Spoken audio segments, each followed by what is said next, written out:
Hey everyone, I'm Chris Revill, and let's rock and roll.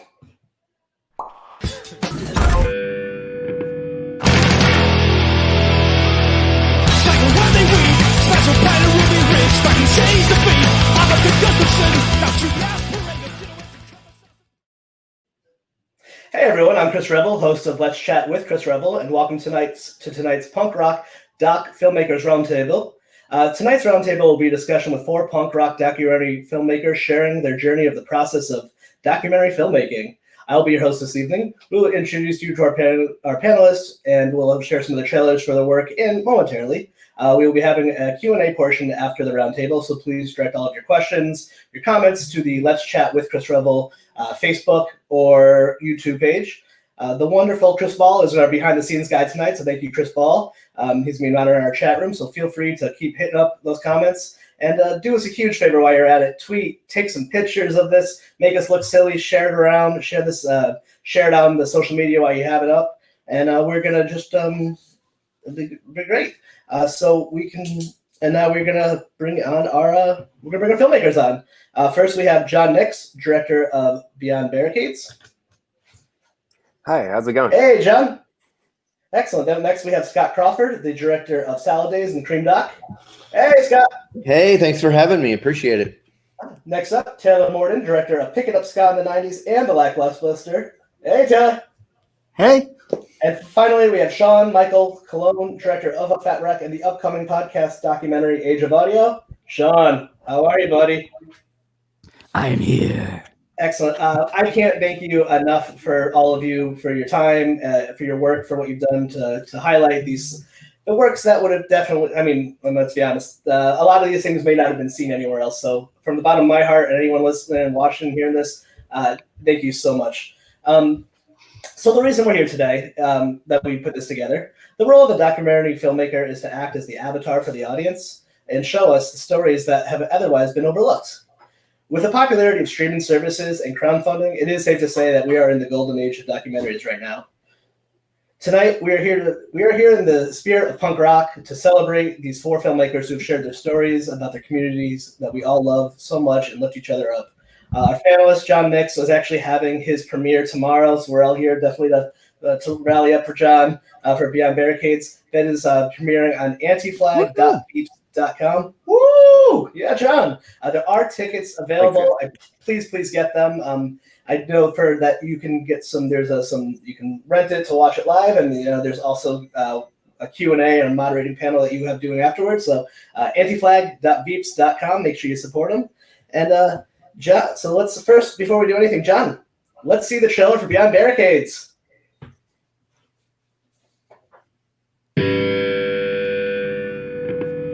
I was just blown away by the unapologetic political ferocity of the show. Not a huge amount of American bands that have such a strong political content in their music. You're gonna die for your government, die for your country, that shit! I wanted to name the band Anti-Flag because every time corrupt politicians want to start a war, they pull out the flag. I'm sure all of them never thought they'd be doing this for a living. You've got Pat, who is personally really on the front lines of political activism. And then you have Chris, number 1, who is the strong, silent type. Then number 2 is, of course, the fiery, leapfrogging punk presence. And then Justin, who is the heart and soul of the band. It was the first time that I realized that someone from our town could make songs that people would care about. They're always on tour. For 20 years, they've been on tour. It could go tragically wrong at any moment. The stress of going on tour every year comes more than most relationships can handle. And then you come home and they're like, no, a lot of shit has happened and you haven't been here for it. It turned into, we have reach and power. We should care about more. We should be grandiose. We have a message. Listen to it. I want to write songs and talk to people who are interested in activism and politics and think that the world can be different than it is right now. If that's not your thing, go away. Get the fuck out. This is where I want to be. This is what I want to do. 1, 2, 3. We'll see you when we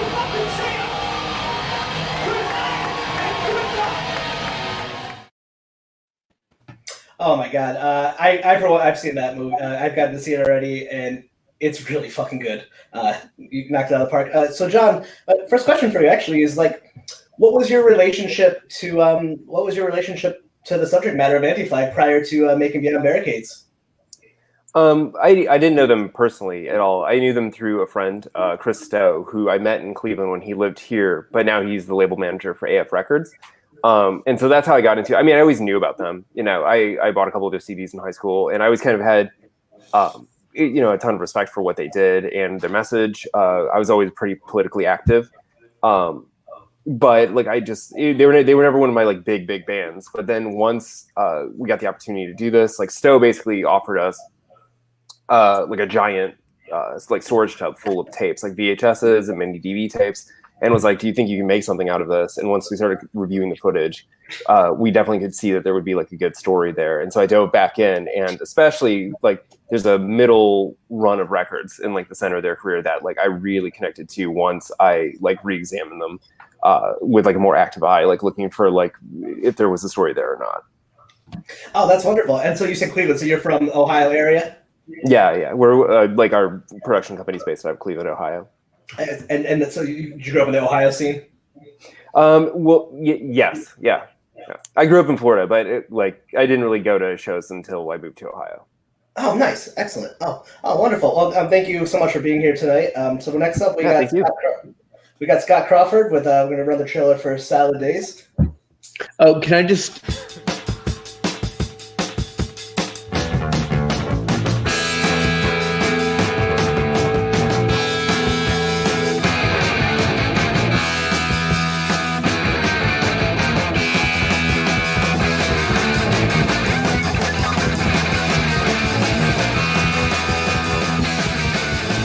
I had heroes that I would get nervous around, you know?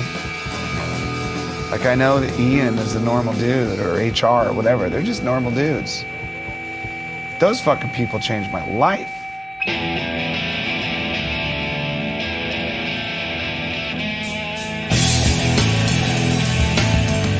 DC is a small city of 400, 500,000 people. The industry is government. So the thing about Washington is that it's a petri dish for great ideas. They may not be sustainable, but you can always grow something here because nobody's looking.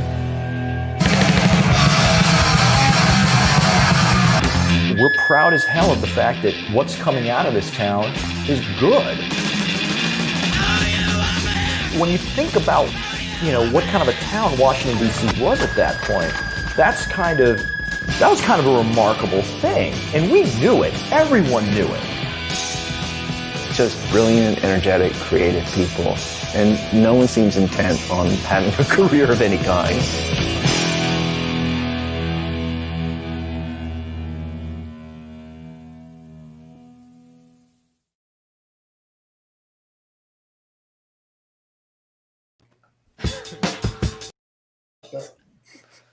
Oh, we can watch it twice. Sure. Awesome. Oh, so, hey, Scott. Oh, man, thank you so much for being here as well. Kind of same kind of question. Just like, what was your relationship to that scene prior to this film? Yeah, well, first off, I want to say that the Anti-Flag doc looks amazing. I'm such a big fan of that band, and I know Justin. And Justin used to write for me when I did a magazine. He used to write a column for me. It was a political column. So yeah, I love that band. So kudos to you. But as far as Salad Days, yeah, I mean that was like my coming of age. I mean, that was the 80s. I started going to shows late 83, 84. So I was, well, I'm not going to tell you how old I was, but I was very young. And had a long. My mother gave me a long leash, and I was able to go and sort of see this stuff up close, and it changed my life. So it's something that's informed my life in so many ways. I'm still that same kid that I was at 12, and still working on that. I got it. It's not always cool to be that 12-year-old when you're my age, but he didn't even say his age. That's how old he is. Have you noticed that? I've sort of danced You're like around when that. you're my age, as old as I am, whatever that may be, that particular age, what it may be. Sorry, I didn't mean it. So yeah, it was originally like started. I had I'd done magazines.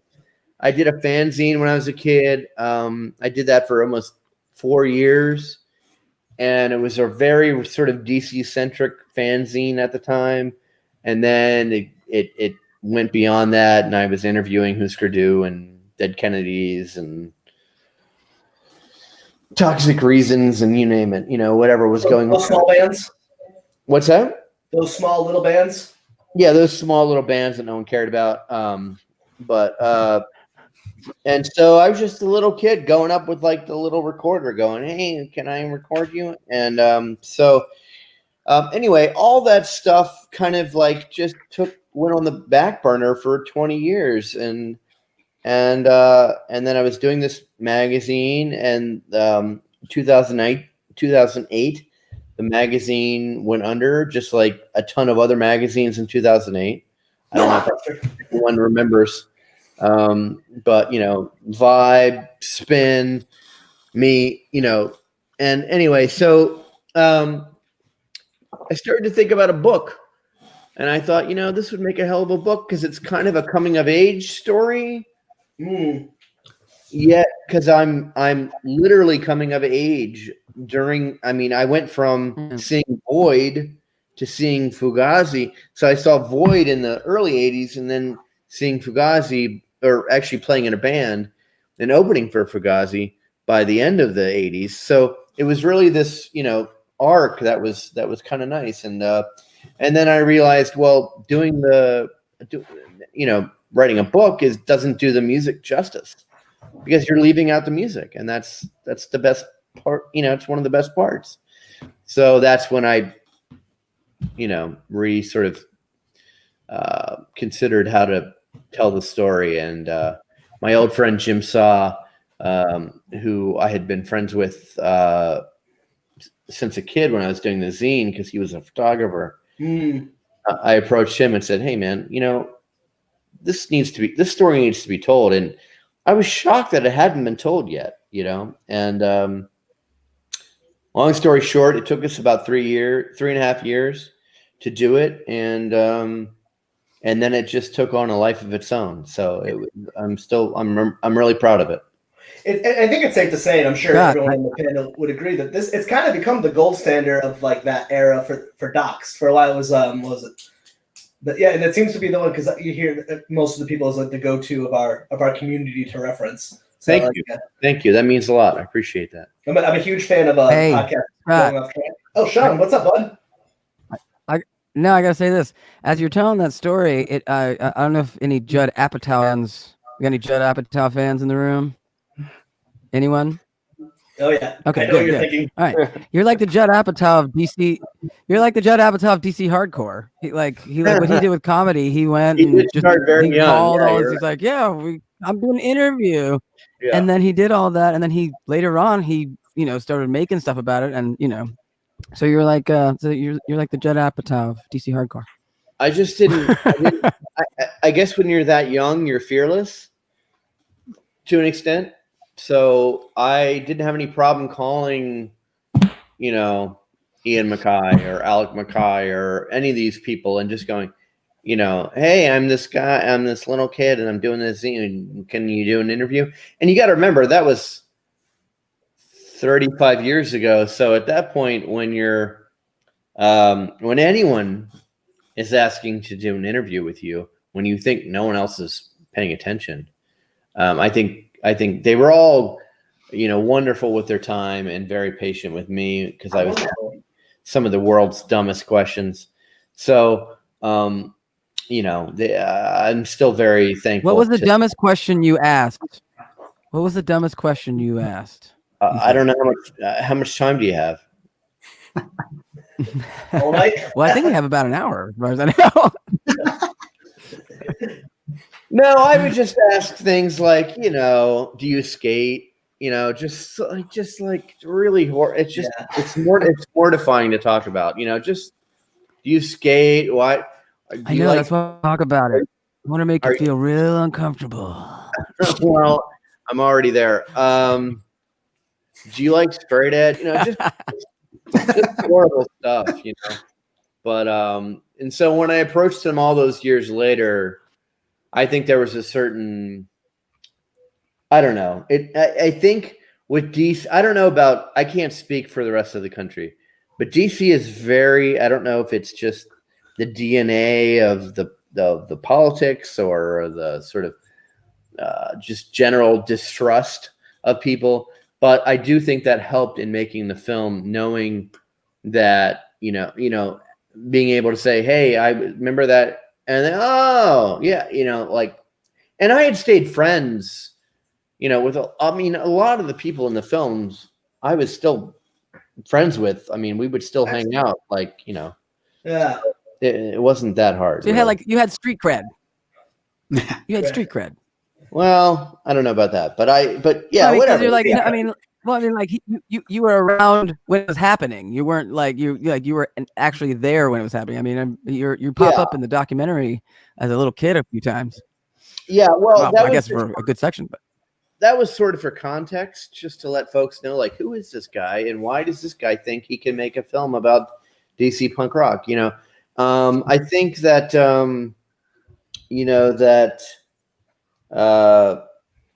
having that relationship with those folks, and if I had just been a complete outsider, I'm not sure. I could be wrong, but I'm not sure if I would have gotten the same kind of not just access, but just honesty that I got, because I think DC in particular is very, close to the vest.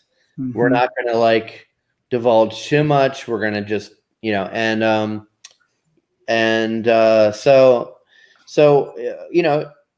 I feel very lucky that I was able to get the kind of access and kind of answers and responses that I got. I watched it, so anyway. Absolutely, yeah. If anyone should go watch these if you haven't. So going from Anti-Flag to the DC scene, let's go to the next national progression, to Taylor, who made a documentary about ska. Pick it up, of course.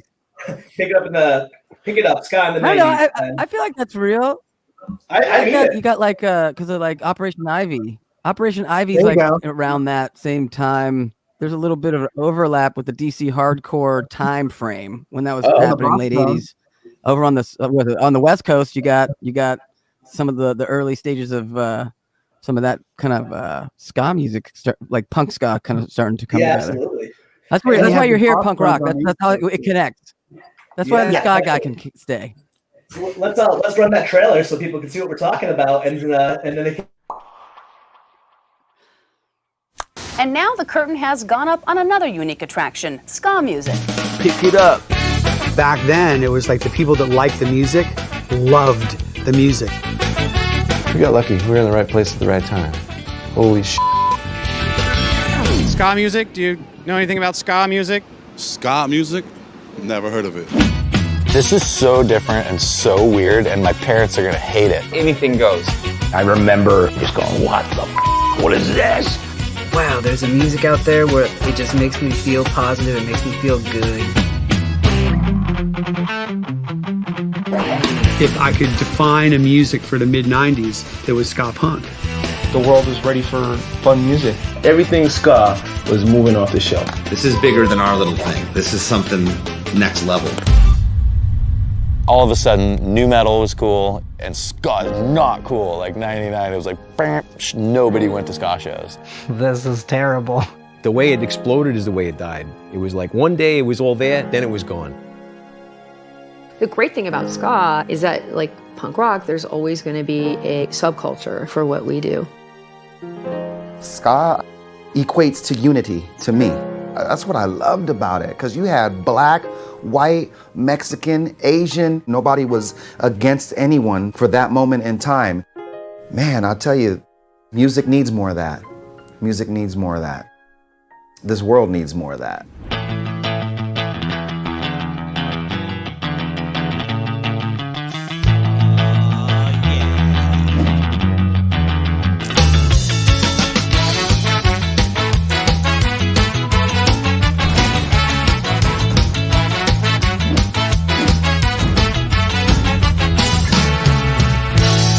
Pick it up.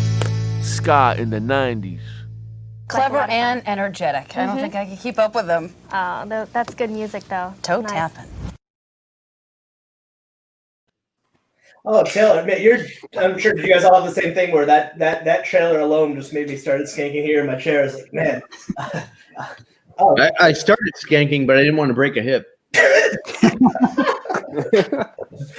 So Taylor, like, what's your relationship to ska? He's a man. He's a punk of a certain age. I'm a ska fan and I'm a ska musician. I've played in ska bands off and on since the late 90s. Kind of owe most of my best friendships in life to ska music. You know, I was a band geek before that, so it kind of brought me out into the world, and I met a bunch of cool people, got to tour all over the world and do really cool stuff, and then kind of fell out of the ska scene for a while in the early 2000s, and then started playing again actually in Washington, D.C. Around 2010, and got back into ska. Like, I don't know, not a lot, but it was a cool scene there. And it was meeting people who shared that, like, this never went away. This is a really cool thing. And, you know, just, it's still this really important musical genre to me. It's really like a huge part of my life. And then I became a filmmaker years later. I started with a not very ska documentary, and then this was my second go at it. What was the name of the band in DC? It was a band called The Shifters. The Shifters. Okay. Yeah, it was like a rock steady trad ska kind of band. We played like the Blue Beat nights in Adams Morgan a lot. Right. Yep. Did you ever play like Black Cat or any of them? Okay. Yeah. Yeah, we played 9:30 with the Boss Tones. Oh, nice. Thanks for calling me, but yeah, I would have been there. You were invited. I mean, where were you? It was, let's see, 2013. It was a Wednesday. 8 years ago. Yeah. Not sure. Can't recall, but yeah, I bet that was a hell of a show. It was. Yeah. No, that's great. I've seen the Boss Tones a bunch of times. And that movie, now it's one more movie I've got to go see. I remember seeing Bad Manners, you know, one of my favorite bands in the 80s. And I saw them probably in 1985 maybe, and I'll never forget. I literally knew every lyric to every song. And Fatty Bloodbuster, you know, was it Fatty Bloodbuster? Is that his name? Fatty? Buster Blood Vessel? Thank you. Okay. He grabbed the drumstick from the drummer, and when it was all over, he handed it to me. And, you know, just as sort of an acknowledgement, like, this little dorky kid knows who we are. And do you remember did you ever see Bad Manners? No. Okay. A little bit before my time. Okay, gotcha. Well, the keyboardist he had a drooling problem. And so there was a towel that he kept at the end of his, it was like on the side of his keyboard. And as he would play, he would get so into it that he would drool. It was like a dog, and he would just clean himself off and keep playing. But by the end of the set, there may have been several towels. Just put it that way. It's awesome. Yeah. So, but no, that looks like a great movie, man. Thank you. Yeah, I absolutely loved it. Yeah, I was gonna say I really liked it. I'm generally not a ska fan. Like I really enjoy it live. I've incidentally seen Less Than Jake like 3 times by accident. But yeah, no, I really liked it. I was really impressed with like. I understand. I've seen a lot of bands by accident. They were always just opening for bands that I really liked. And I'm just like, oh, I guess I'm going to see Less Than Jake again. All right. But yeah, no, I thought it was really something cool. I think the way you managed to like balance how many interviews are going on in there, and then the animation, like everything's great. I was really impressed. It's definitely got too many people in it, and that it's got a lot. Figured it out as we went along, but then it's like you a get ska to band. It's like a ska band. It's got too many people. No, but that's exactly like a ska band. You did Ska band has like way too many people in it. It's like a metaphor for ska bands. And I've always did exactly what you're supposed to do. I've always loved the idea of a ska documentary because there's such a rich history there, and you've got it's also the story of race as well, and so that's such a great potential. The narrative there is huge, and you can go any number of directions. And from that trailer, it looks like certainly like that you nailed it. So anyway. I can confirm it. You did nail it, in fact, and it was wonderful. Like a lot of all your films, like by the end of it, by the end of it, it just really you felt good. I somehow like a good documentary should introduce you to something you might know nothing about or something about. I definitely feel like I learned a lot, but I felt happy by the end of it. And I found your Spotify playlist and so I was listening to that all day and kind of redigging through some old ska records that I could find. Again, thank you for coming on. So next, last but not least, we're going to introduce our buddy Sean Michael Cologne, the director of A Fat Wreck and the future documentary Age of Audio. Let's see the Fat Wreck. Future documentary. Thanks. That's a nice way of saying that. Wearing fucking Argyle pants and a mohawk. Who the fuck has a mohawk anymore? That dude. Hey, it's Fat Mike. I play No Effects. In the very beginning, No Effects was not good. When my ex-wife and I, Erin, first started Fat Records, we had no idea what the fuck we were doing. Like, none. It was me and her in an apartment, and a fax machine, and a closet. I went to school for creative writing. Mike majored in philosophy. Like, I don't know how to fucking run a record label. It just so happened the first 4 or 5 bands I signed were really good. Everybody sold a lot of records.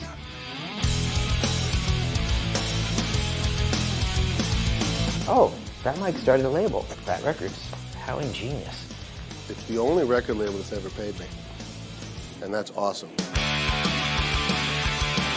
It was just like the most ramped up partying ever, but it probably took like 30 years off of my life. Yeah, Propaganda talked shit about me in a song. I don't know, sometimes you don't think too much about something, You're just jamming, making the song. I'm lucky to have these bands on my label. It's kind of silly to say, but like I learned shit from reading good riddance lyrics. You just can't even, I got look at Goosebumps. I'm not kidding, there's Goosebumps. Fat Records is more than just a label that's putting out records. It's an ethics. When someone says it's not personal, it's business, fuck you. It's a lifestyle. When I sign a new band, we end up hanging out a lot and drinking a lot and doing a lot of drugs together. It's a family. It's about chosen families. This is our family. Fat Records needs us. Like fucking moms and dads and brothers and sisters. Maybe it was like a family, but to me it appeared more like a mafia.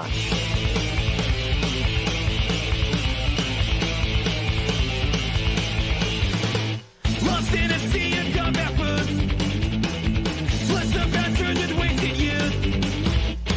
When deep of rap begun to sing. When did the sea become a joke? The kids who used to live for beer and speed. I want their fun and cars. The most melodic and the most rockin' and the most fun, played by the coolest people. At the end of the longest line, that's where I will always be. At the end of the longest line. It's not like one thing that you could just say like that's Fat Wreck-Gar's legacy. But if there was, I don't know what it would be.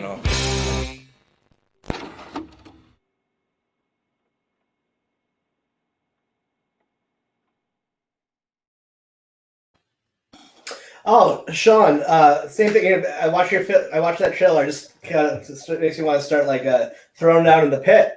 So, what was your relationship to Fat Wreck prior to making this film?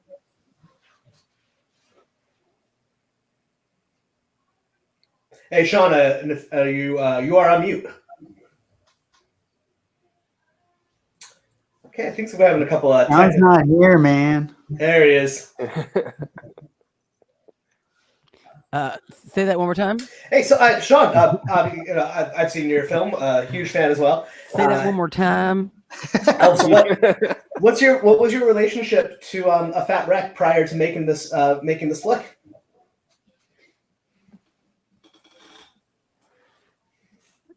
I had a couple small things. I had a studio that I had a few years prior to filming the movie. I had invited Joey Cape of Lagwagon fame to our studio that we had in Dallas here, and he accepted and came and recorded we recorded a song with him for free. And he was in my just kind of like someone that I had met and knew, but I didn't talk to him very often. And I loved Fat Records since I was like 13 or 14, probably 14, I guess, maybe 15. I'd say somewhere in like 15, 16 age, when you start getting into music. And my whole thought process was that I think this is around the time like a bunch of punk rock docs were hitting Netflix, like a band called Death and some of the older docs like American Hardcore and the Decline of Western Civilization, stuff like that.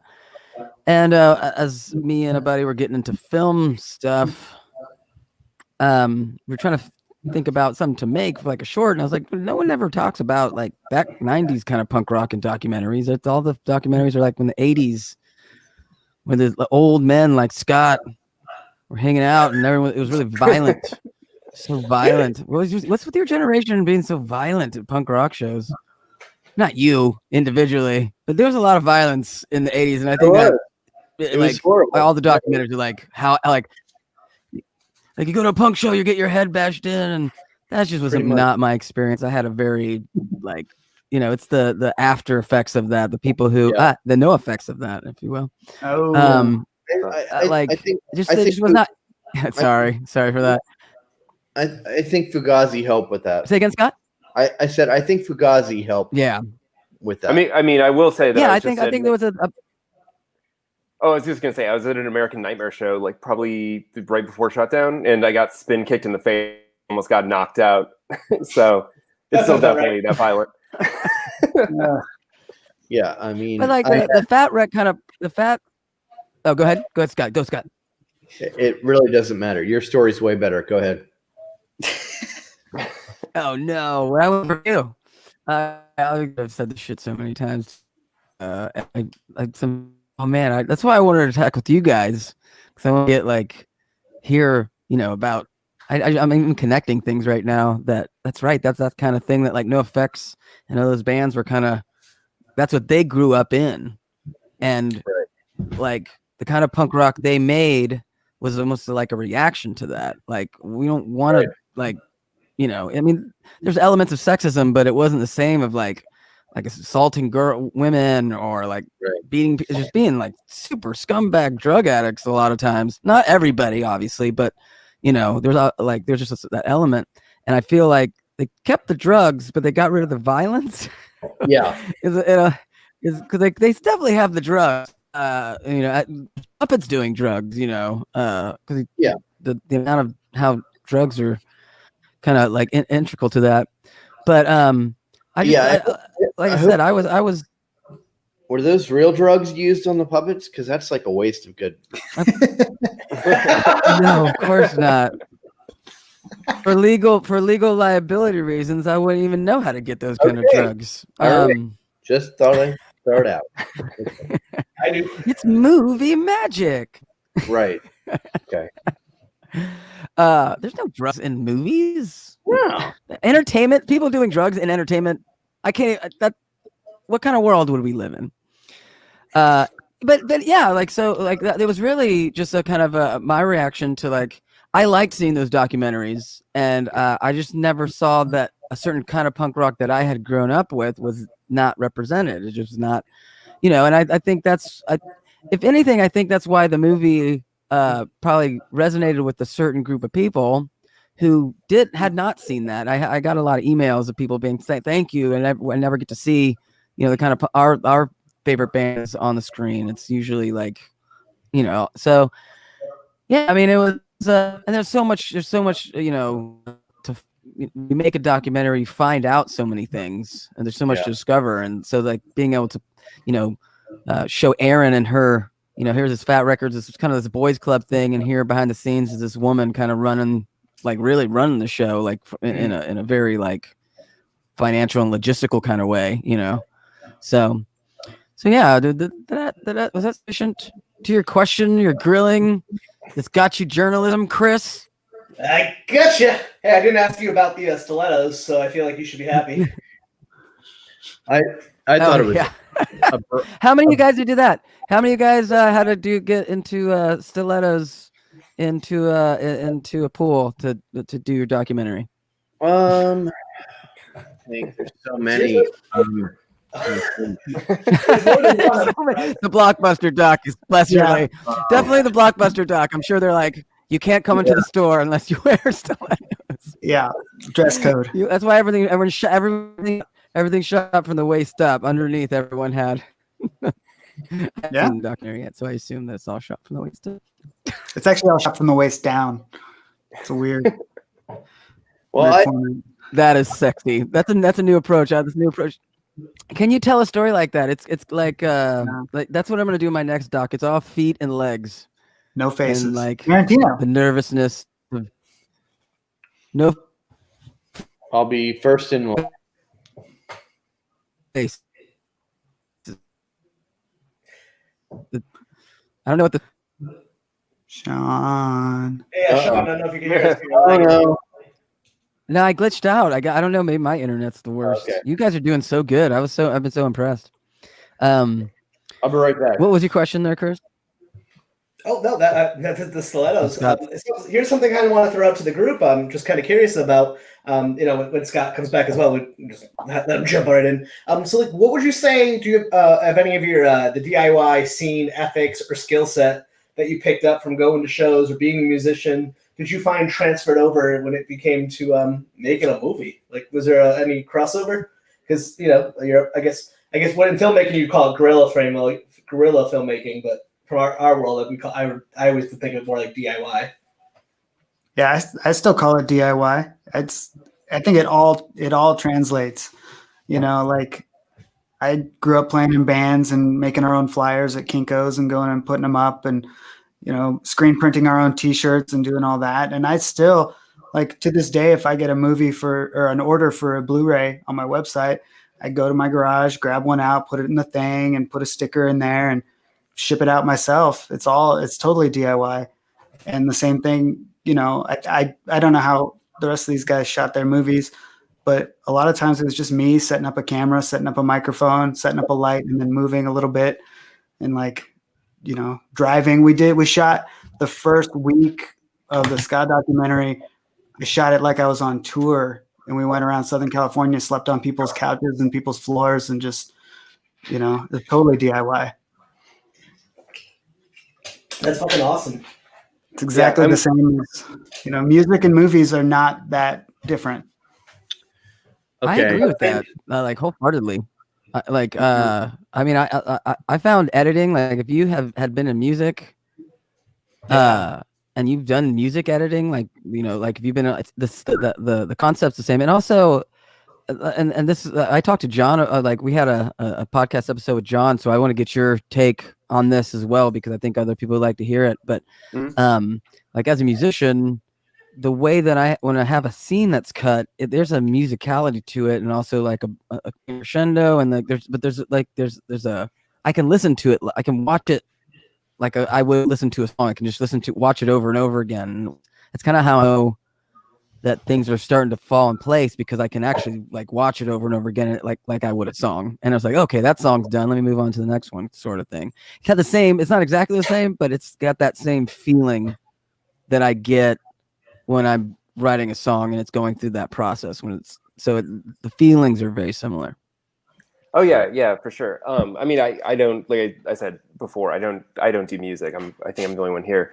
But it's not dissimilar from writing, and it's definitely like music in the sense that everyone has their own pacing and their own rhythm that they speak in.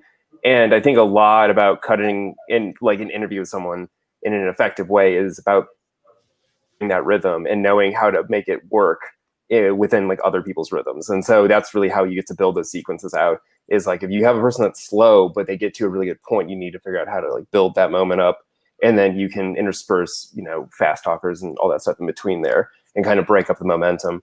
But yeah, I mean, there's definitely, I'm sure it's, I feel like songs are just kind of a smaller microcosm. Like I definitely think about that when I listen to songs, or when I listen to albums, especially. Like I'm always fascinated by like tracking and like how you think about ordering all your songs, and where do you need like your emotional breath and your breaks, and then where you think you can like sustain like a big 7-minute piece and whatever else like that. Like all that stuff is super fascinating to me, and I always end up thinking about it in an editing kind of way. That's excellent. Hey Scott, in case you missed the question, Scott, there's a great thank you. I had a bathroom break. Go ahead. Oh yeah, no problem. We were just asking what DIY scene ethics or skill set would you say that you learned from growing up in the punk scene that kind of transferred over to filmmaking? That's a really, really good question, and I think Sorry. you know I've thought a lot about this, and I think that having done a fanzine, having started a band, having been a part of a scene that was so supportive of doing it yourself before that became part of the sort of American vernacular, you know, DIY, and just giving you that license and that courage, you know, to do that, I think is really, you know, I'm not sure if I would have. I certainly had the editorial background. I knew how to do that. I knew how to tell a story. I knew how to edit a story, but I didn't know how to shoot one. So I had it I had it up here, and I thought, well, I know the people that could, like the people that I wanted to work with, I knew were very good at what they did. And so I knew between what I was able to bring and what they could bring, it would be like literally like something, you know, that I would have thought about doing 30 years previously, where you just go, okay, this is what I'm going to do, and we're going to start next week. And that's what we did. And, you know, it's not to say I didn't do my research. You know, I mean, I spent every night doing my homework for months and months and months on how to, you know, do a documentary. So it's not to diminish that, but I guess what I'm trying to say, I'm probably not saying it very succinctly, but I think what I'm trying to say is, had I not gone through that period, that really important period of coming of age, of growing up, seeing other people do things that I never thought in a million years I could do, just tackling it head on, just saying, no, we're going to do this. And like, fuck it. Like I'll figure it out. I'll just make it happen. Do the work and make it happen. And that's kind of like my, you know, that's my work. You know, sort of, that's just how I work today. You know, I don't work any differently. And I think so, you know, it served me well. And I think that if I had not had that experience growing up of people patting you on the back and saying, you can do this, you got this. Like, you don't like, yeah. And I'd say, yeah, but I've never done it before. And then they'd sort of give you the license to say, it doesn't matter whether you've done it before, you can do this. And so I kind of, if I hadn't had that growing up, I'm not sure, what I'd be doing right now. But I can say that having that kind of support and that pat on the back and that sort of kind of you've got this. I don't think I could do what I'm doing right now at all. So I think that's, and I don't think that's that unusual of a story. I think anyone on this panel could probably say the same thing. It may not be the same sort of story, but I think knowing punk rock, being a part of it, once you understood it, because it takes a little bit. Like, you're like, what is this all about? And then once you figure it out, you go, oh, okay, I get it. It's about like throwing out the old stuff, creating your own thing, and moving forward and doing the work. And I was lucky enough to learn that at a really early age. I'll say this: I have a thing to kind of tack on to that. Well, it's a visual. I think it's a good visual. It's like I've like, sir, please, sir. I think I think I've been asked. I think most interviews they're like, how do you make a movie? Like, how does somebody make a movie? Or how did you do it? And I was like, I don't know. I honestly don't know. I think I don't know if this is the experience everyone else has had, but I just was solving every problem that I needed to solve as I went along. And then at some point it was like, oh, okay, we made it through. And then, I mean, and you guys know with distribution, like that's a whole nother bag can of worms or whatever. So like you have to start solving those problems, especially when you're doing your first movie. And like, there's just so many problems you have to solve. Like, it's almost impossible to even remember. It's like driving to work or something. Like you had to make all those decisions, but you don't remember each little one. You're just like, where I needed to go. Cause if there was a pile of shit in the road, I went around it, and then this road's blocked off. Let me go down this way. Oh, going off road now. Okay. This is a metaphor working for you guys. No. Yeah. That's definitely my experience.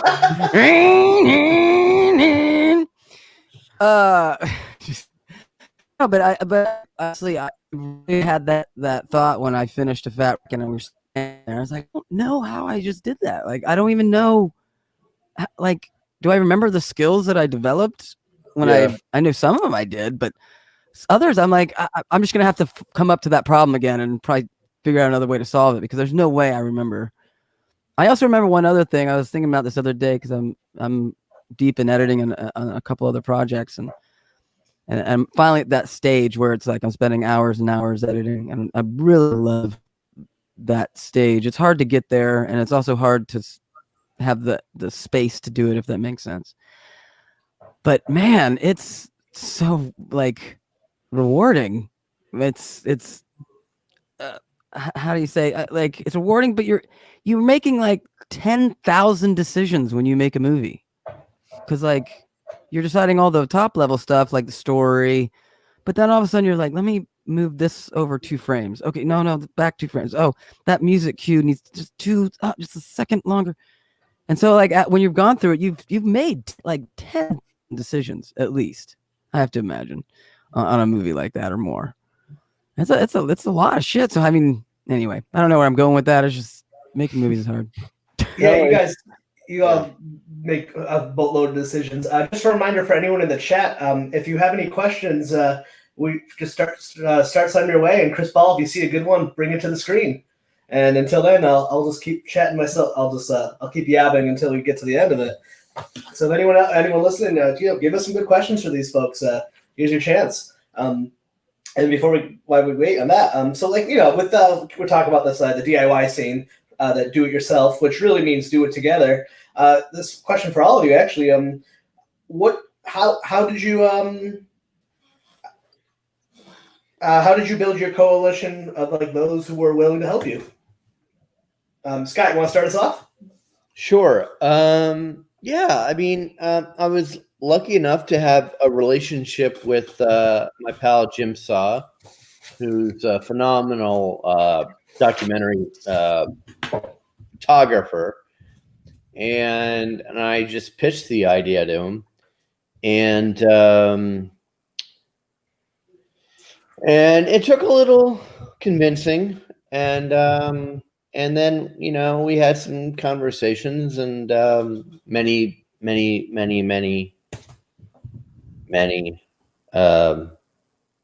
cocktails, and we figured it out, and it worked really. He's a great guy, and we worked it out together.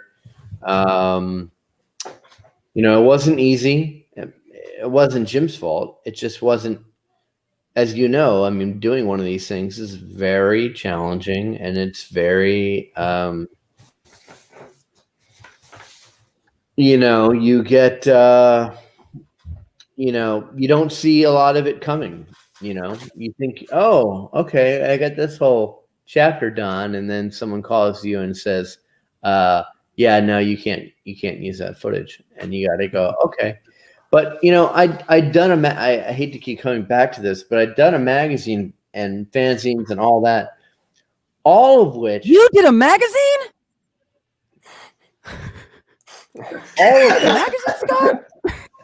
All of which. Why don't you tell us? Mention it. I haven't mentioned it yet. So all of which mean that. You mentioned it one time. I think one time. I think at least one time. Okay. At least twice, maybe. Okay, I'll let you talk. I'm sorry. Okay, fuck off. Excuse me. So, but I think that a lot of, if I hadn't had that, like, I think doing a doc would be harder for me because I got used to things changing on a dime. Like, boom, like, oh, can't use that photograph? Shit. I got to find another photograph. Oh, that half-page ad fell out? Okay, now we got to fill this space. So all those problems that you have when you're doing a publication aren't all that dissimilar from when you're doing a documentary because, you run into the same kind of problems. I mean, we all know, right? Like, you've got this great photo that you want to use, and then all of a sudden, either someone comes, you go to the photographer and you say, hey, I'd like to use this photo. And then they say, sure, you can use it for $1,000. And you go, I can't afford that. And then they say, well, fuck off. So, or, you want to use a piece of music and it's just too expensive. So you're constantly having to always have plan Bs, plan Cs, and, plan Ds. So all of that is DIY. All of that is all stuff that you learn. But I also think that. Yes. I was going to say, I agree that those problems, by having to solve those problems, sometimes you have to come up with creative solutions. Yeah. So you end up doing something that maybe you wouldn't. That's right. Puppets, for instance. Sometimes they're better than the ones you had before, Mm-hmm. John, do you have any examples of that when you're making the Anti-Flag documentary?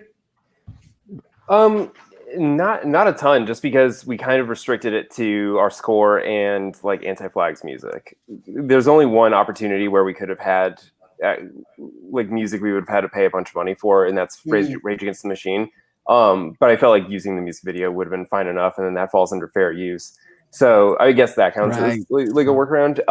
But it was never a thing that I was like married to as an idea. Was like have that music come in because I think they just hear it in their head. I mean that like Bulls on Parade is such a ubiquitous song that I think that you can kind of fill in the gap mentally. Yeah. And Taylor, what about you? I'm gonna get. And it's not even about. It's something that doesn't like people get it. People are gonna see Tom Morello. People are gonna see Tom Morello and get it. It's not it's because it's not a Rage Against the Machine documentary. If you doing a Rage Against the Machine documentary and you couldn't get the songs, you're kind of fucked. Yeah, yeah. But with working with the band, I mean, your biggest hurdle is getting those songs licensed. And since it's the band, I'm doing that one with Wilhelm guys, and almost all the music we're using is Wilhelm's versions or stuff like that. So like, oh my god, I don't have to worry about any of that. And almost all the photographs and stuff we're using, they shot. So like, which is a completely different thing with the Fat Wreck doc. But Taylor, you probably had to clear a bunch of stuff. Yeah, it sucks. That's exactly what you're talking about.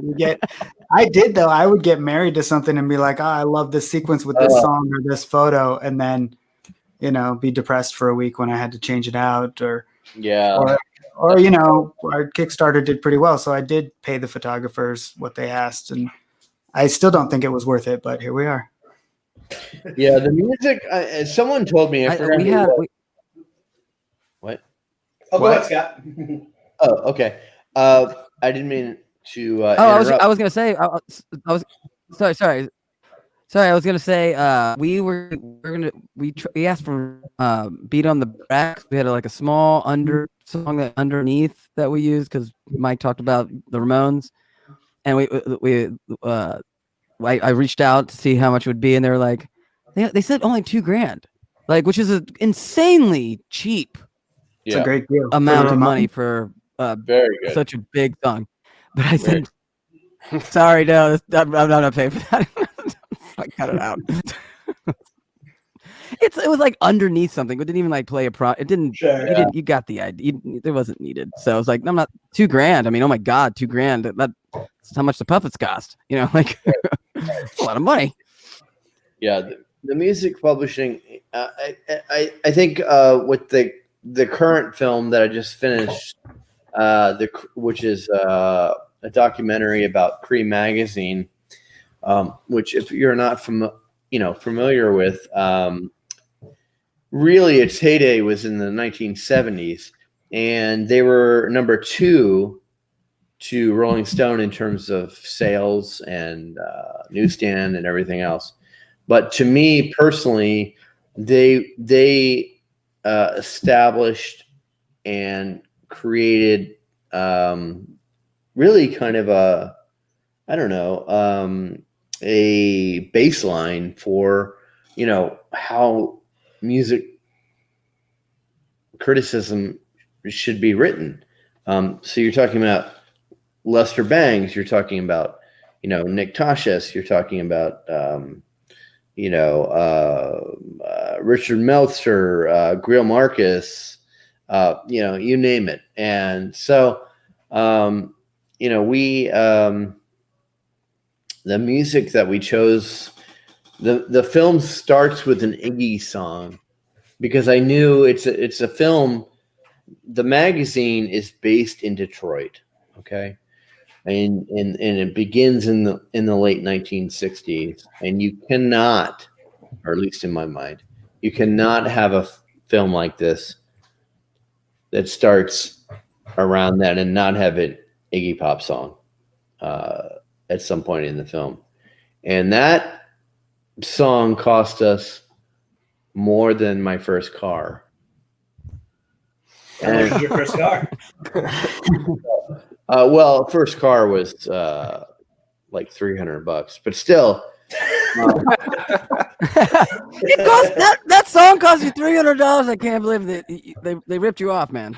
No, it was considerably more than that. But sometimes you just have to. You just got to bite the bullet and just go. So yeah. I had all these songs. I had Explosions in the Sky. I had like my perfect soundtrack.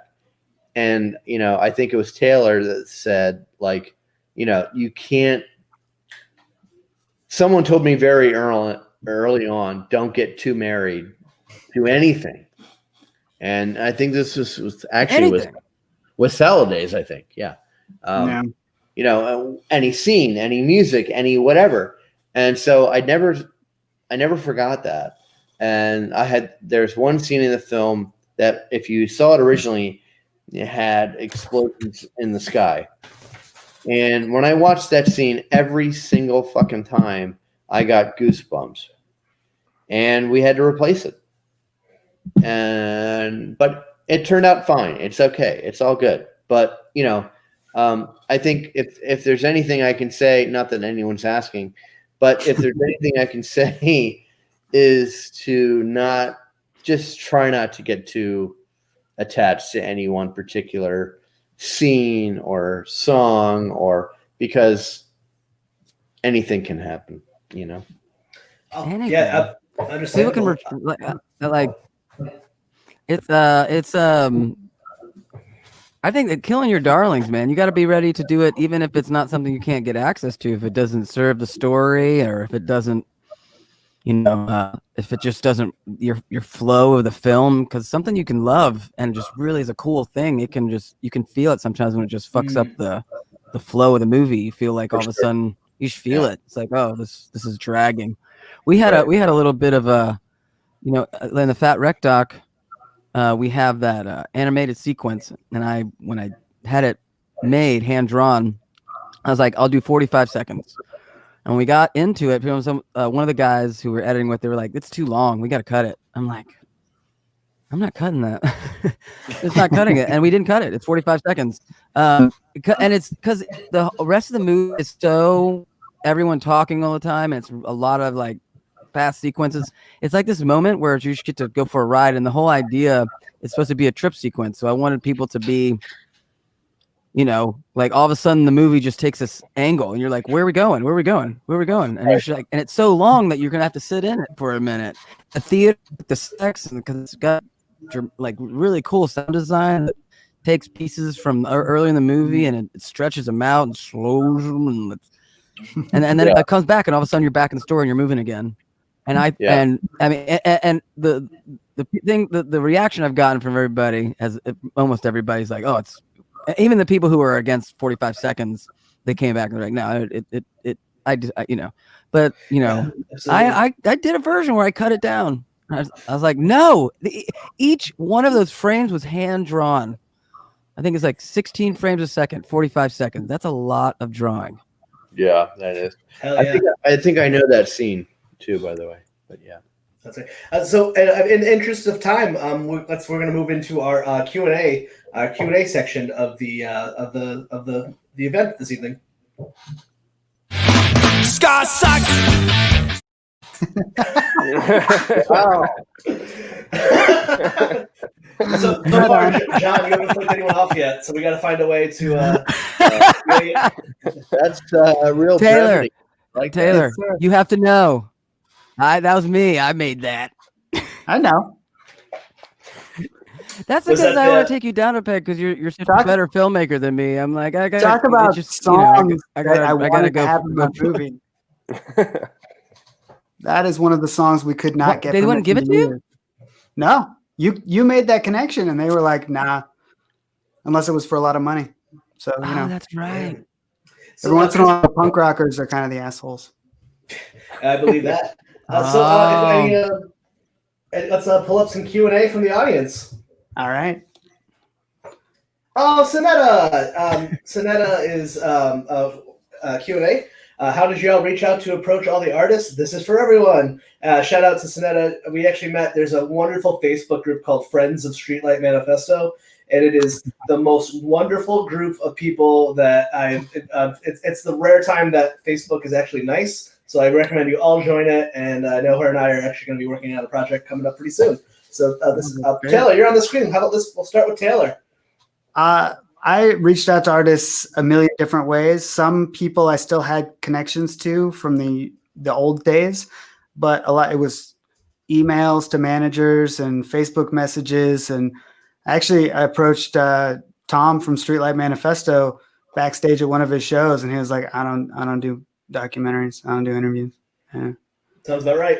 Yeah, but no, for the most part, it was cold calls. And then when we would wrap up an interview, you'd be packing up and you'd say, oh, thank you so much, person from some band, for doing this interview. Do you know anybody else that we should get in touch with? And they'd be like, sure. Yeah. Let me connect you to my friend from this band. And I had him, it would be like, here's this famous person's phone number, but you can't tell them where you got it. And I'm like, well, then I can't use the phone number. What am I going to, because the first question is, how'd you get this number? But it was a lot of word of mouth and a lot of just cold calling and hoping people wanted to be in a movie. And for the most part, some people didn't, and that's fine. Oh, awesome. Let's jump to you, John. Same question. So, we were initially offered the opportunity to do this. If we wanted to turn it into something. And once I decided that it was worth doing, it was something I was really interested in doing, specifically because of the political angle. We had to do a whole proposal. I wanted to make sure that we were a top-notch professional when we were talking to Anti-Flag about it, considering it's making the permanent record of their career on video. And they were down. And so, it really wasn't hard to get the interviews, they basically just reached out feelers to anyone they thought would be interested. And then we did the interviews that we thought would be the most rewarding, have the most overlap or name value or the best spoken people. And so it was pretty smooth. It was just more a matter of everyone in our crew has a full-time job. And so it was a lot of just shooting on nights and weekends, a lot of late night drives to get to places.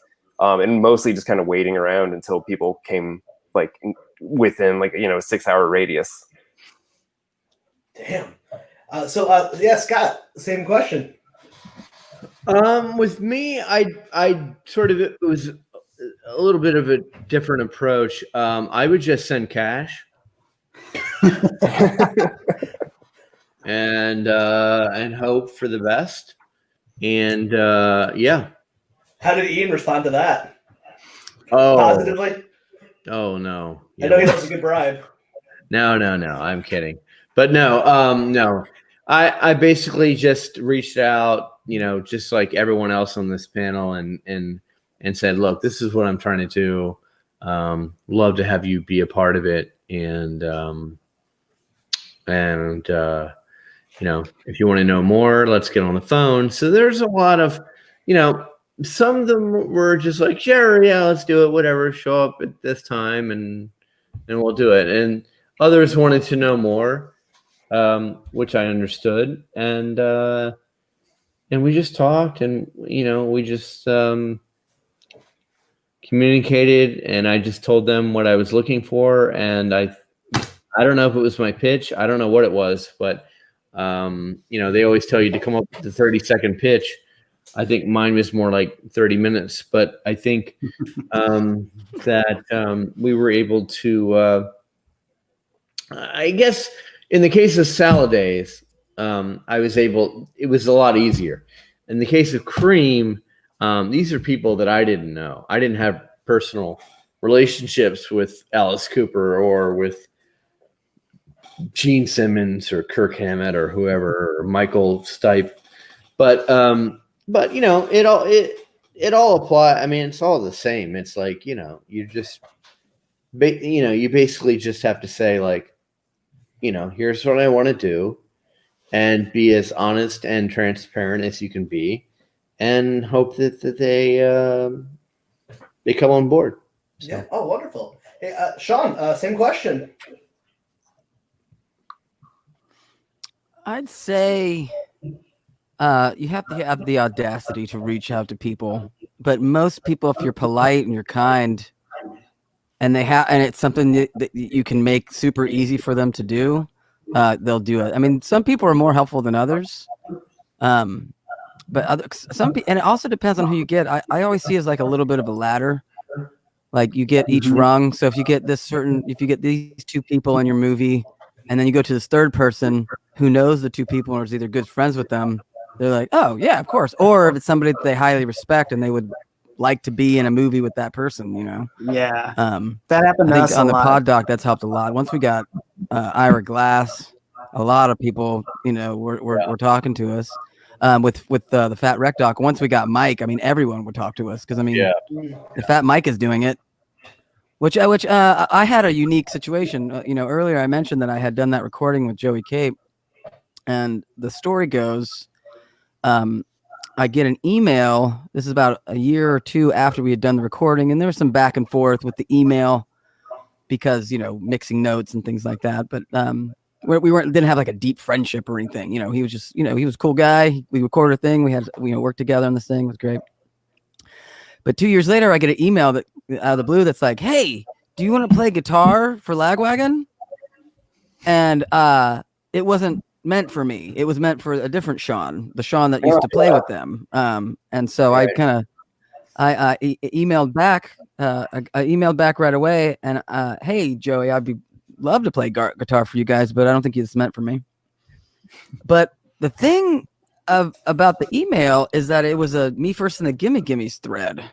So it had everybody's email on it. It had Fat Mike's email. It had Chris Shiflett from the Foo Fighters. It had, all the rest of the guys. And I played in a band and had a studio. And I think a less disciplined person or maybe an idiot would email him like, "Hey, Fat Mike, sign my band." I did not do that. I just didn't think that was kosher, especially how I got it. I kind of felt entrusted with it in a way because it had mistakenly been given to me. But the people who sent it to me sent it, because I was in somebody that he would trust, if that would make sense, hopefully. Absolutely. But as I decided to do the Fat Wreck doc, which was kind of independent of all that, I just had the idea to do it. And because I had known Joey, I figured, well, I'll eventually reach out to Joey. But before I even before I reached out to Joey, I just had started making the movie because it was just going to be like a 20-minute short kind of thing. It wasn't going to be a big feature. And what I did was I went to Las Vegas. I did some filming. My initial interviews were all just reaching out on Twitter. I just went to their Twitter, people who were at the Punk Rock Bowling, saw comedians were there and some people. I was like, "Hey, I'm working on this Punk Fat Records thing. Would you do an interview?" And I think I had just set up the Twitter and it got shut down. I don't even know why, because I didn't add that many people, but it shut down. So I only got to send out like those 2 or 3 tweets. But from that, Joe Sib, "I'm gonna go to Southern California," the song. Sure. He agreed to do one. So there's somebody who is somebody in that world who's agreed to do it. And so that happened. So I put a trailer together, a little teaser, which you guys can see on the Fat Wreck, the fatrec.com. We have all our early stuff, and the first teaser's there. And I put it together, and I'm coming back from Las Vegas, and I'm the marketing director of this talent development school. And we were doing an event where we were flying in all these record producers to judge these like teeny bopper kids. So I fly back from Las Vegas, having gotten those interviews, and I look on the list of people that I got to pick up from the airport, and because I'm running the show there, and one of them is Ryan Green, which I had completely glossed over when I was putting together the event. And I just happened to be like Ryan Green. He did, for those who've seen the movie and those who know Fat Records, Ryan Green co-owned a studio with Fat Mike. He produced and recorded all the first Fat Records albums. Sure, yeah. I was awesome, man. So the timing was, that's kismet. That is so. I mean, there's other ways the movie could have got made. Yeah, but of course. How crazy is that? It's just insane. It's utterly insane. To make a long story longer, that happened. So I have this really great trailer. I got Ryan Green, this guy who was actually made Fat Records, a couple guys from California. I put the teaser out, but before I do, I'm like, I should probably say something to Fat Records about this, because at this point I had not talked to anybody. I just started shooting, started making it. I didn't expect it to be anything significant. But after I put together the first teaser, I was like, man, this is a good reason to use that email. Now I'll reach out to Fat Mike, because this is a reason to use that email. Sure. Doesn't matter where I got the email at this point. If I'm reaching out about a documentary and I have something shot for it, this is the time. If I'm going to use it, this is the time to pull the trigger. And I did. I sent it to him. I was like, hey, I'm putting this out tomorrow. But I don't think I was asking permission. I was just like, hey, I'm putting this out tomorrow. I thought you should see it. Excellent. And he's like, looks cool. He's like a email back from Mike. Looks cool. So I was like, oh, I'm gonna go ahead and move forward. And there's a lot more stuff that happened. It's not exactly how things played out, but just that initial thing, I was like, the movie wanted to exist. Like those things, you know what I mean? If that makes any kind of sense. Yeah. You know? Yeah. And if Mike would have shut it down, it would have been over, you know? So anyway, that's my little tale. Thank you, Sean. So just I actually want to ask this all of you guys, just for the interest of time, because I know we're kind of running a little bit over. We have some more Q&A in the audience, but we can also wrap it up. I just know if anyone has, do we have enough time to do at least one more? Sure. Yeah. I don't want to take too much. I have nothing else to be doing, so fuck you, Chris. I gotta go, man. I don't have time to stay here and chat with these punk rock doc filmmakers. I know we got at least important 3 people to Q&A, talk to you. So balls, like my give us a good daughter. one. Do any of you filmmakers have juicy stories of stuff that was too risque to put in your documentaries? Great question. Great question. Thank you, Carrie. That was. That's my favorite question so So who far. wants to go first? Yeah, I'm not going to answer it, but it's a really great question. Yeah. Man, if I could answer that question, it would be a great answer. Yeah, that was a good question. So John, I'm sure you probably no juice. Yeah, honestly, no, not really. I mean, with Anti-Flag, it's kind of you see what you get, you know. Though, is it the Sky Guys, Taylor, or the Blockbuster people? Where there's some fun shit in there you can tell us? I mean, there were a lot of people in both movies that as soon as the camera stopped would say, you know, yeah, but the real story is blah, blah, blah, blah, blah, blah, blah. And Right. I don't remember it because I just remember the stories that I watched 100 times during editing. Right. And B, they told me not to tell you. So this is on the internet. What do you?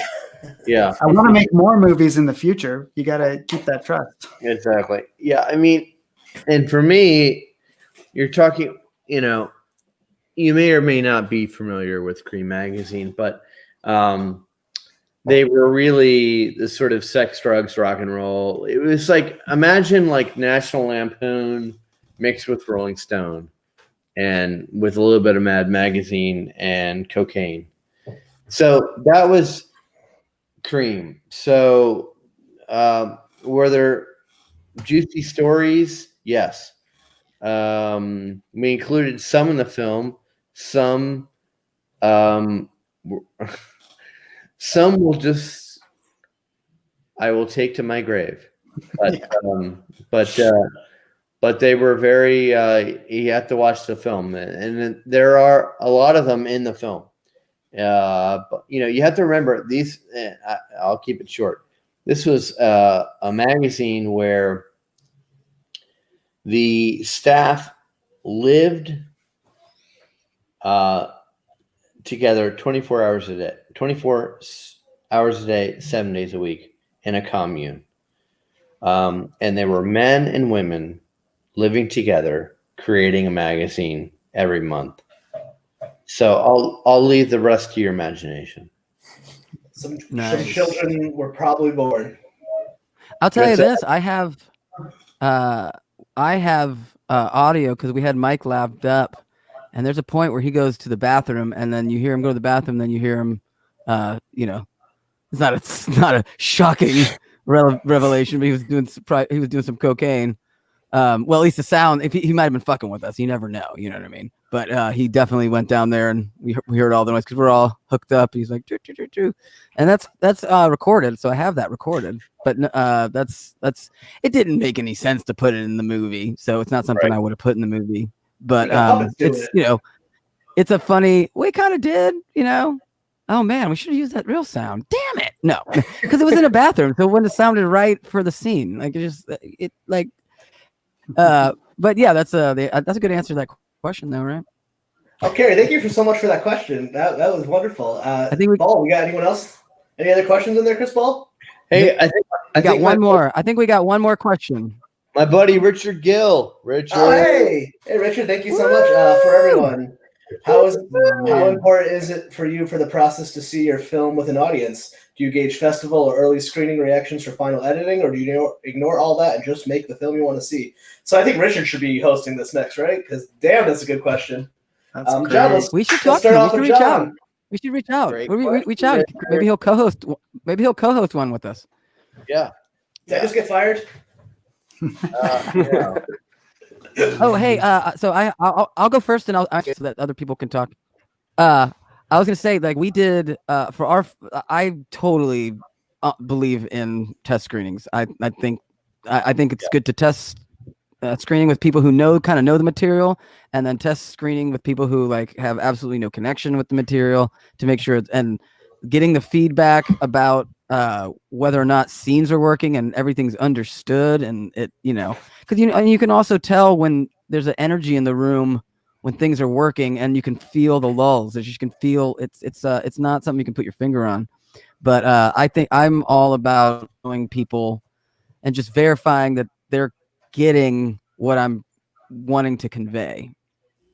No, yeah, I'm with you, Sean. I mean, I think I've done enough of these things where they're not like official sort of like test screenings, but they are early screenings where I'm just getting a sense of like what works, what I might think is funny. Does anyone else think is funny? Or what I think is dramatic. Does anyone else? Or I mean, it's bad if you think something's dramatic and people are laughing. You just have to go, oh, okay. So no, I find them invaluable, and Richard, I think even after, well, I wasn't there, unfortunately. I had to rush home, but I think even after the version that I gave Sound Unseen, I mean, we were editing way up and literally until the last day before we gave it to our distributor, and a lot of that was based on audience feedback. And so no, I find it very useful. It's part of the process. It's just part of the process. Exactly. For me. Yeah. What about you, John? Yeah, no, I mean, I think it's super important. I hate watching stuff with people. Like, it makes me nauseous. I have bad anxiety to begin with. I have to go to the bathroom and cry. So. Yeah. I mean, honestly, that's kind of how I feel. So I end up just slumping in my seat. Yeah. But that said, no, I think it's super important. And I'm definitely about really harsh feedback. Like, give me point by point your emotional reaction to things. I love that kind of thing. I just hate experiencing it with people. It's tough. Yeah. I would rather get a detached laundry list of notes that's the size of a book than sit there with it. But I think both are important because I think that there are things you can pick up by looking at people or just feeling their body posture change or anything like that. Yeah, that's what helps me is I scan the audience and I watch the body language and I go, okay, yeah, that one bombed. Mm-hmm. Or the funny thing is, and I don't know if this has happened to you guys, but sometimes to think that the stuff you're like, well, I mean, I think it's funny, but I don't know. The stuff the audience reacts great to it. So to me, it's watching the physical reaction, and I'm not sure how I would do if I got 10 pages worth of notes. I'd probably curl up in a fetal position, somewhere. But I'm starting to sense a theme here with you, Scott. Are you all right, buddy? No, I'm good, man. You know what? Are movies abusing you? Are you being abused? Is an abusive partner? No, you know what? I only make I've made 2 films in 8 years, so that's not bad. I curl in a fetal position, cry. And it's only once every 4 years. I mean, that's not bad, right? If you're not crawling in a fetal position and crying, are you really making a movie? No. Or I don't think you are. I remember crying in the shower. In the shower. Yeah, you're making. We had to make it to the we did a test screening in San Francisco because the Fat 25, and so we had to kind of I was editing at truck stops. and like trying to render on the way there. I think we had literally if we didn't get the movie rendered in an hour, we weren't gonna get it to the theater and we wouldn't have the test screening. I mean, it was down to the wire like that, and we're editing. I mean, it was just fucking. And then I remember after the edit happened and we got it delivered, I went and took a shower, and I started just fucking crying. I hadn't slept. I had not slept for 3 days. I'd stayed up the entire trip out to California editing along. We would stop, then we stayed at a truck stop for 5 hours so I could edit. Yep. Taylor, same question. And I cried like a little baby. Yeah. Totally. Yeah, I did not cry like you. Is that because it's about Scott? Because it's about Scott. It's all happy. No, either. I made that up. So it's all Richard. I mean, it's all Sean. Oh, Sean? Yeah. Sorry. No, I'm not making that up. I had a breakdown, but I hadn't slept for 3 days, so that had a lot to do with it. No, I did. I had 47 of them. So yeah. Now I think seeing a movie with an audience is huge. It's for me, like I didn't really do test screenings. I did all that through email and got the 10 pages of notes. But theaters and film festivals and seeing it with audiences is by far the best part. And I can't sit and watch the movie either. I'll pace around and just watch people. But the docs I've done, I try to make them funny. You know, I like comedy more than tragedy. So I do put a lot of jokes in. And so that feeling you get in a crowded theater when everybody laughs at one of your dumb jokes, I love it. That's like the highest. That's like playing a show. You know, it is. It's so like playing a show. And it's like a detached playing a show because you're not playing the show. You're like detached from watching you play. Yeah. It's such a cool experience. And it's a very Dance Puppets kind of feeling too. Right. But the huge bummer of 2020 you're like, ha ha. John and Scott and I, right? I don't know if anybody's doing theaters this year, but putting movies out right now sucks. We've done some theater. We've done a fair amount of theaters. Okay. But yeah, it's been tough. I mean, it's certainly not what we had planned. And, we had planned over 200 theaters. Yeah. So it was a real huge bummer.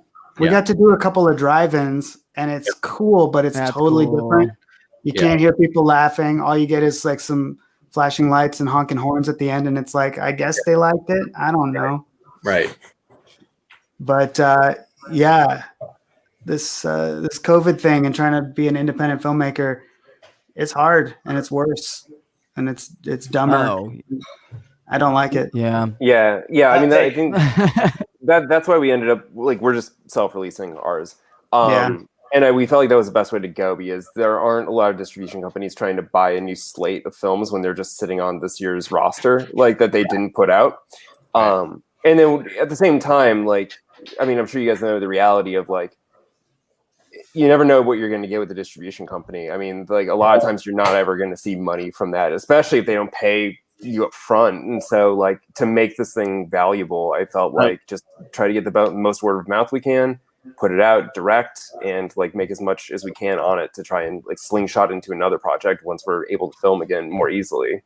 I think I'm going to keep my mouth shut on the distribution stuff. I think what you just said is exactly the way to do it. And I think you'll actually, I could be wrong, but I think you'll actually be shocked at how well you do. Yeah. I mean, man. Yeah, I mean, it's hard to tell, you know, because right now we're just doing the premiere, and it's doing pretty well ticket sales wise. But you know, I don't know what the longevity of this is going to be. Like, I think that it was very important to me to get this out before the election. Yeah, for sure. Obviously, because of how hyper political everything is. But I think this election. I voted last year, so oh my god. It's just like I saw a tweet earlier today and I thought it just nailed it. It was just like, fuck you 2020 for having a 3-act structure. Plot twist after plot twist. Yeah, as of like last night at 2 a.m. Like dude, it's just like oh god, dude. Dude, there's so many plot twists. There's so many plot twists in 2020. It's like the show got canceled. You know, like the end of a series when they know they got canceled, they just throw everything at the wall. Just Ryan That's Murphy what putting a bunch 2020 of guest appearances on. Yeah. Dude, Rick Moranis got randomly attacked. Rick Moranis. What is going on? Remember that tomorrow. He just disappeared for 20 years, and this is what he gets. He comes out and he gets punched in the face. Be like, oh man. So which one of you is going to I'm glad that stayed apolitical though. We still stayed apolitical. We didn't mention any particular people except Rick Moranis. That's great. Which one of you is going to make the Rick Moranis documentary? Yeah, definitely Taylor. Right? We all looked at you, Taylor. Like, yep, that tracks. Oh, everyone! I can't thank you enough for doing this evening. So we're going to kind of get to the wrapping up of it. I thank you for anyone who's joining. Sorry we couldn't get to all your questions. It sure feels like the future is going to be doing more of these types of things for independent filmmakers. So let's all try to support them. I know should definitely be there tonight for John's. Yeah, tomorrow. Go to John's tomorrow. Tomorrow. Way to go, John! Premiere. Awesome. You know, I think this is a proof that you really can't just do we don't. No one does anything alone, and we don't have our physical scenes like we used to, but the digital ones are. It's not as good, but this is still. It still feels really special. So before we wrap it up, let's. I was gonna say I don't think I would have been able to connect with all these guys like this. I don't know if we would have made the time, and so I appreciate you and your whole team. Especially Mr. Chris Ball behind the scenes there. He's been doing all the switching and playing the videos, and like I get a chance to. So I don't know if I would have got a chance to hang out with these guys like this. So, he's there. There it is. Woo! There's Chris Ball, everyone. See ball. But so I want to thank the team for doing this, and also thanking all the filmmakers, my buddies, for hanging out. I'm glad we got to do this, and this is the second time I got to spend some time with John, so I'm really stoked about that. So, anyway, sorry I didn't mean to take it. Sean, I was going to ask everyone to kind of wrap up. Where can people find you online, and more importantly, what's going on for the future? What are your next projects? Like, where can people interact with you? And then we'll go around, and also just anyone in the chat as well. Sean actually is the brainchild behind this, who put this together. So, hey, thank you, Sean. We want to do this again. So let us know who you want to hear. Punk rock documentaries, non-punk rock documentaries. Like, let's do some roundtables, people. We're here. And we got a podcast over at Let's Chat if any of you guests are looking to talk in more depth. So I'm sure we'll all be in touch at some point. But yes, well, Sean, hit us up. Okay, I am Open Ended Films. That's the website, the Twitter, the Instagram, all that stuff. I'm working on a podcast documentary that has Ira Glass and Roman Mars, Avery Trufelman, Kevin Smith is in it too. That's hopefully sometime next year it'll be coming out. We're deep in post. I've edited together a few scenes together, and I'm really excited about it. So yeah. Also, I have a series and a film and a series called Lifer. One's a feature-length film, and then we've adapted parts of it that didn't make it into the film into a 5-part series about. It's actually like in John's movie. He spoiler alert. He goes to the family's homes and kind of talks to the parents, and we kind of do that with the Lifer doc. But it's all that. It's really just all the parents and the families and all the support systems. So yeah, Lifer and Age of Audio, Open-Ended Films. Booyah. Excellent. Scott, let's go next. Where can people find you online? What are your future projects? Well, I've got my latest film, which is called Cream, America's Only Rock and Roll Magazine, is now streaming on Amazon, iTunes, Fandango, you name it. And we're at currently 96% on Rotten Tomatoes. Nice. 98% audience response on Rotten Tomatoes. So I'm really excited about that. We've gotten some amazing press. Tomorrow I'll be on CBS Saturday morning talking about the film with Alice Cooper. So holy shit! That's sweet, man. Slumming it with us first, huh? Thanks for stepping down to our level. So that'll be that's the next thing, and then or that's the current thing, and then I'm working on sort of. I was just asked, and I started to work on it, but then it fell apart because of one of the people bailed because of COVID. But I was asked to do a treatment for a Husker Du documentary. Ooh. So I've been working on that, as well as another documentary on not so much DOA. DOA were, punk band. Sean helped me with this. DOA is a, iconic punk band from Vancouver, influenced everybody from 1980 on. But it's more about the singer of DOA, Joe Keithley, who's now a council member in Vancouver. Oh, the Green Party, correct? That's correct. Yes. An elected Green Party member. So the film will follow him as he goes through the next election, win or lose. So it'll be sort of a fly on the wall kind of documentary, which is what I've always wanted to make. And then I've got another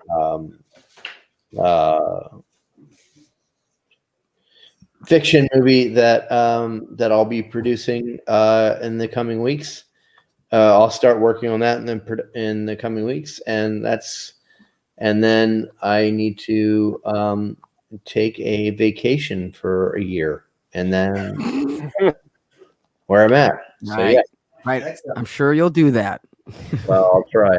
Yeah, sure. Hey, Taylor, where can people find you online, and what do you got in the works? I know you have the last Blockbuster is your next as well, but what else you got going on? Yeah, I've noticed a lot of people like to say lackluster. Did I say that? As an accidental abbreviation, but I'm going to stick with it. It's a lackluster documentary. No, so the Ska Movie, we're at Ska Movie on Twitter, Instagram, and Facebook, and skamovie.com. It's on Amazon Prime. Sure. And then the last Blockbuster is kind of coming out now. We're at the Lemley Theater virtually. We're doing some drive-ins, and then it hits digital December 15th. Cool. Blu-rays and DVDs are available for pre-order at benblockbuster.com. It's a Blockbuster exclusive DVD. It's the first one since 2010. Woo! Whoa, you did that. That's so cool. That's a fun documentary about Blockbuster Video, and it's got also Kevin Smith in it, like Sean and a bunch of other great comedians and actors and whatnot. Passing around Kevin Smith like he's a dirty whore. He likes movies. He's got a dirty mouth. He'll put his mouth on any documentary. Yeah. He kind of will. I'm popmotionpictures.com. At popmotionpictures is my company. And then I think I've got a script I'm working on of a 80s retro sci-fi comedy. We'll see if that gets made. It's been delayed because of COVID. So pretty much just hoping people watch the last Blockbuster. Call me. Which they So- will. Call me, Jimmer. I'm going to call Scott. He can help me produce. It's called Space Maybe- Fever. If anyone in the audience knows any financiers, I get 10%. I put this together. House always gets a taste. Chris, call me. Any financiers or any people with that dollar, you hit up these gentlemen. And John, besides your premiere tomorrow, what else you got going? I feel so bad asking that. Like, you all put so much work into this. Like, oh, that's great. What's next? So I do appreciate that you put in a lot of work into your projects, but people want to know what else you're doing because we're all fans. We're fans. Yeah, for sure. I'm sure with these guys too. I mean, I don't like working on one thing at a time. Like I'm always trying to think next step ahead. So our next thing besides this is a documentary called Don't Fall in Love with Yourself. That's about Justin Pearson of The Locust and Dead Cross and Some Girls. Like he's in like a dozen bands. And the San Diego noise scene. So it's all about like the early 2000 eras noise scene that like popped up in San Diego and just kind of like how insane all of it was. And then also just like him as the center of it. And we're trying to develop a couple other projects. I give a lot of feelers out, but it's like nothing else. I'm working on some scripts right now. So we'll just see. I mean, a lot's just going to depend on like how well this anti-flag documentary does. And then we'll kind of know what we can like go to next. like what do we have to work with? Sure. Well, give us your plug one more time for tomorrow night. Tomorrow night, it premieres on Veeps at 5 p.m. Eastern Standard Time. And then we're also doing a Q&A with me and the band afterwards. If you buy a ticket, there are 2 packages. There's a cheaper one that's just the movie and a Q&A.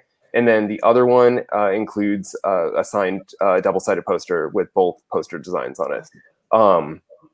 And then if you can't watch it during its actual premiere hours, it'll stay up there for 48 hours. So you can just kind of watch it at your leisure. And then it'll be available on VOD after that. And then as far as like my contact, you can find all of our stuff at Turnstile Films with the Y, or at John Nix Film, JONNIX Film on everything. Well, I can't thank you all enough for your time, for all of your hard work. Chris Ball behind the camera, all of their wonderful art. Taylor, you made us a really nice flyer as well. Yes, thanks, Benjamin Taylor. Design made our flyer. Sean made the trailer. Shout out. So I'm Chris Revill. I host the podcast Let's Chat. It's Chris Revill. John, your episode will be coming up very shortly. Sean's been on a couple times. Taylor Scott, I'll call you. Find us on the Let's Chat Podcast.net. I'm on Twitter, Facebook, Instagram at Let's Chat Revill. And hey, we did it. So thank you. Bye, so guys. much for your time. Thanks, guys. And, Thanks, Chris. Have a good rest of your night. Much respect to all of you. Thank you so much. Thanks, Chris. Thanks, Ben. Inshallah. I appreciate it. They called here to tell me that you're finally dying through a veil of childish cry.